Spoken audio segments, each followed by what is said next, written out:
आज का हमारा जो टॉपिक है, आज का जो विषय है वो है कि भारत में कैसे सूफीवाद आया, कैसे भारत में भक्ति आंदोलन की शुरुआत हुई, क्यों हुई।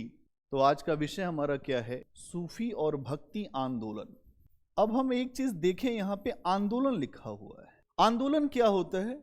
आंदोलन का मतलब ही ये होता है कि कोई आमूल चूल परिवर्तन हो रहा हो, बड़े पैमाने पर समाज पर, राजनीति पर, धर्म पर बड़ा बदलाव दिखाई दे, तो उसे हम कहते हैं आंदोलन।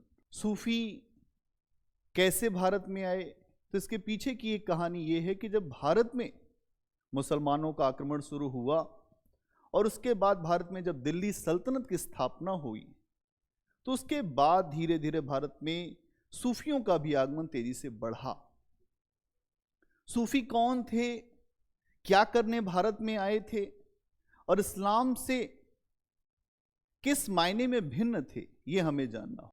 आज हम एक ऐसी चर्चा करेंगे जिससे हम इस निष्कर्ष पर पहुंचेंगे कि वास्तव में धर्म का मूल क्या है, और धर्म के मूल को हम समझ लें तो जो जाति, धर्म, लिंग, विशेषाधिकार की जो बातें होती हैं, आप उससे दूर हो जाएंगे। तो धर्म के वास्तविक अर्थों को समझने का हम प्रयास करेंगे इस क्लास में।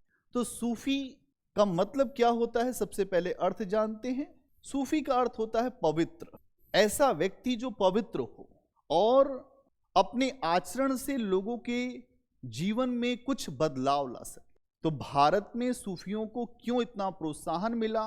क्यों भारत की जनता जो इस्लाम को स्वीकार तो नहीं करती थी, लेकिन सूफियों को स्वीकार किया गया? तो स्वीकार करने के पीछे के आधार क्या, सूफियों की अपील क्या थी? तो अगर हम देखें तो सबसे पहली अपील थी सूफियों की कि भारत में जो जाति व्यवस्था थी, ये जाति व्यवस्था इतनी खतरनाक थी कि कुछ लोगों के पास ईश्वर की आराधना का अधिकार था और कुछ के पास था ही नहीं।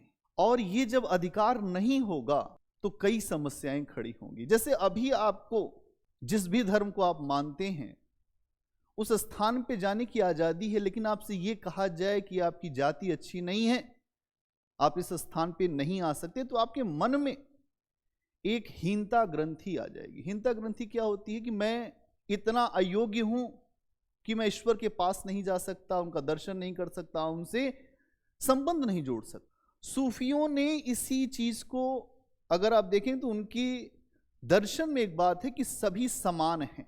सूफिज्म में अगर आप देखें तो सबसे पहले आपने देखा कि सूफी का अर्थ क्या है, तो पवित्र। इनका उद्देश्य क्या है, तो ये कहते हैं वजहद उल वजूद, वजहद उल वजूद। इसका मतलब क्या है? परम तत्व की एकता। ईश्वर एक है।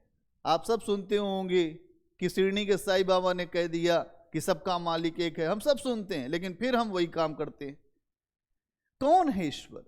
अब ईश्वर के ऊपर एक अच्छी बात सूफियों ने रखी कि ईश्वर एक है और सभी धर्म के लोग उससे जुड़ सकते हैं, चाहे वो उच्च जाति का हो, चाहे वो निम्न जाति का हो, सबके लिए उसके दरवाजे खुले हैं।